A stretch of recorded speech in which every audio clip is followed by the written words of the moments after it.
Hey! Je sais que vous allez voir cette vidéo bien plus tard, mais aujourd'hui on est le 6 août. Et cela fait donc maintenant pile un an que j'ai posé les pieds à Passau et aussi à peu près un an que j'ai commencé cette chaîne. Donc je pense que c'est le bon moment pour casser ma cure d'alcool. Elle était pas mal secouée, hein, donc on va éviter de faire des catastrophes dans ma chambre. Oui, parce que pour ceux qui ne le savaient pas, en fait, j'ai arrêté l'alcool à partir du 1er avril, très exactement. Je vais pas vous en parler là, tout de suite, maintenant. Et voilà, je voulais me boire une petite bière pour l'occasion. Très mauvaise idée, Nao, de taper dans la bouteille. Voilà. À moi et à toutes les personnes qui survivent ou qui ont survécu. Proust.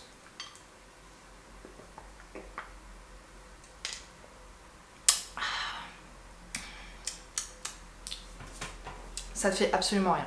Par contre, si je commence à être pompette pendant ma vidéo, là ça va faire quelque chose.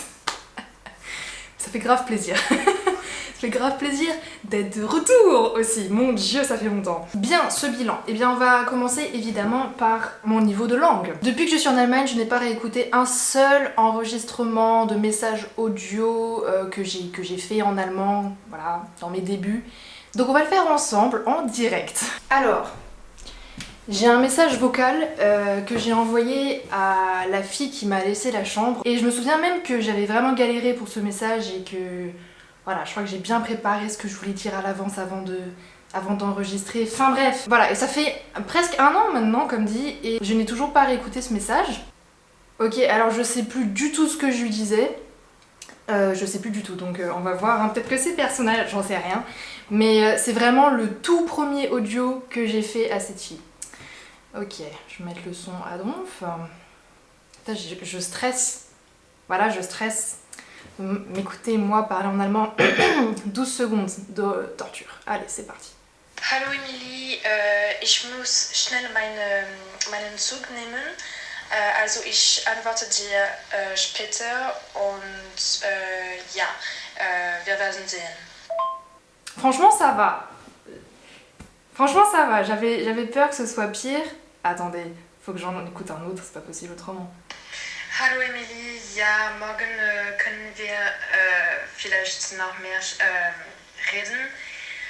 Und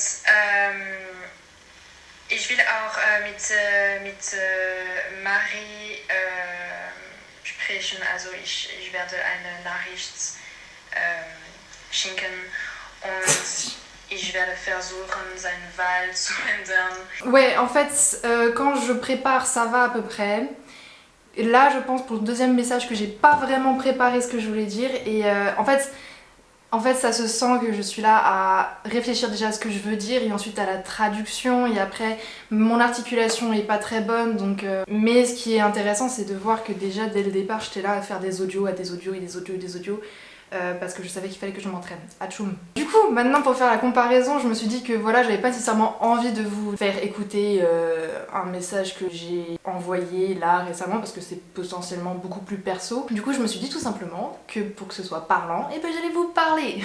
Ok, c'est parti. Ich kann jetzt ohne Probleme mit ein oder zwei Personen diskutieren. Ich brauche noch viel Aufmerksamkeit. Es bedeutet, dass wenn zwei Deutschen entscheiden, miteinander auf Deutsch zu sprechen, ein bisschen schnell, ein bisschen leise, ein bisschen, ja, nur miteinander. Ich habe noch viel Mühe, das zu folgen, aber normalerweise, wenn ich nur mit einer einzigen Person spreche, gibt es kein Problem. Am wichtigsten auch für mich, es ist, wenn ich spreche, ich habe viele Fortschritte gemacht, weil ich überlege nicht mehr, über was mein Satz sein muss, sondern, okay, was ich ausdrücken möchte. Großer Unterschied. Weil das Problem mit deutscher Sprache ist, dass die Sätzestruktur ist wirklich komplex und am Anfang ich hatte wirklich Angst, immer Fehler zu machen.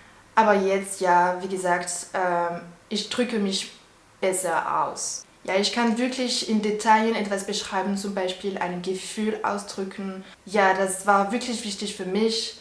Damit die Leute wirklich meine Personalität verstehen. Ich kann meine Meinung über verschiedene Sachen, Bereiche kommunizieren, ohne blockiert zu sein, weil ich habe nicht genug Wortschatz. oder Vokabeln. Genau. Und ich bin auf jeden Fall, ich bin natürlich super stolz von meinem Fortschritt. Oder auf meinem Fortschritt. Ja, wie gesagt, ich mache noch viele Fehler. Voilà, sinon, ce que j'ai appris avec cette année en Allemagne. Premièrement, cette année en Allemagne m'a appris sur qui je peux compter. Tout simplement parce que dans mes moments les plus sombres, il y en a eu depuis que je suis ici à Passau.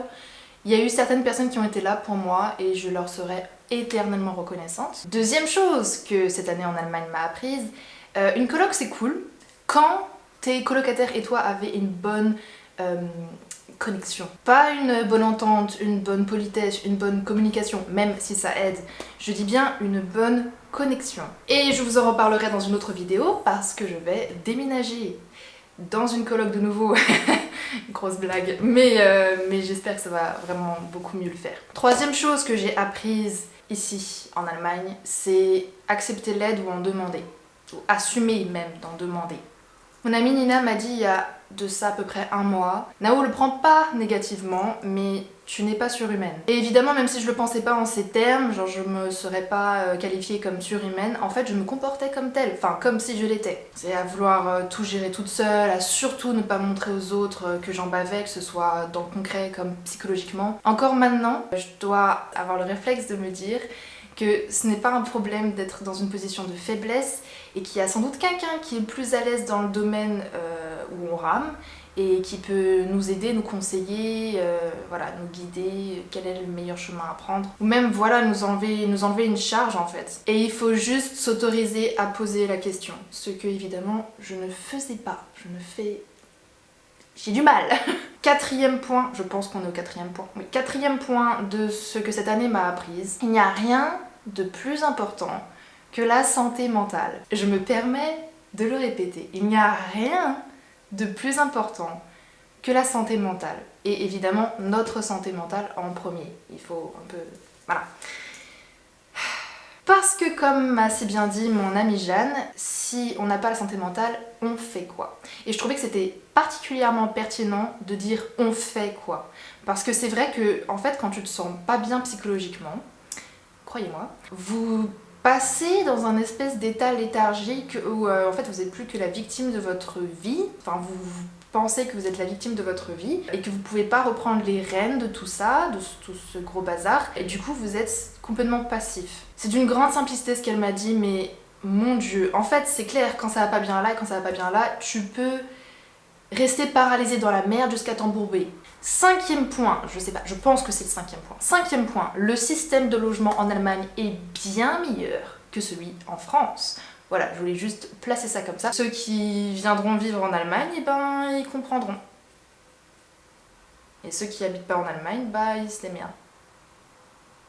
C'est un bon développement. Sixième point, le fait de vivre à l'étranger te fait prendre indubitablement confiance en toi. Parce que forcément, tu travailles sur toi tous les jours. Tu développes ta capacité d'adaptation, de résilience et d'indulgence envers toi-même tous les jours. J'ai personnellement eu 2 grosses déprimes en un an. Ça ne m'était jamais arrivé et c'est très dur de surmonter ça. Donc c'est aussi ce que j'ai appris, il faut savoir reprendre les rênes de sa vie avant de partir complètement à la dérive. C'est pour ça que je parlais de l'importance de la santé mentale, parce qu'il y a un lien plus qu'évident entre ce qu'on ressent et ce qu'on fait dans la matière. En gros c'est ça mes enseignements, j'ai pas envie de trop m'étaler comme la première vidéo, parce que je pense que justement tout ce qui concerne les difficultés que j'ai ressenties, que j'ai vécues, j'en ai quand même bien parlé dans ma première vidéo. Je pense que 2-3 points voilà, par rapport à la colocation, etc. Je pense que je vais faire tout simplement d'autres vidéos sur le sujet. Maintenant, qu'est-ce que je prévois pour la suite? Alors que ça vous étonne ou pas, je vais rester là. Dans cette ville paradisiaque, oui, je vais bosser pour avoir de quoi vivre. Et je vais surtout me consacrer à mes projets. Ma chaîne YouTube en fait partie, donc vous me verrez sans doute beaucoup plus souvent, j'espère que ça vous réjouit. Bien, bisous les amis, et d'ici la prochaine fois qu'on se voit, c'est-à-dire très prochainement, si tout va bien, restez en bonne santé, mangez bien, buvez assez, appelez votre famille si vous en avez une, ou les potes qui la remplacent, dites-leur que vous les aimez, et buvez une bière à la santé des tarés. Ça me ferait grave plaisir. Bye!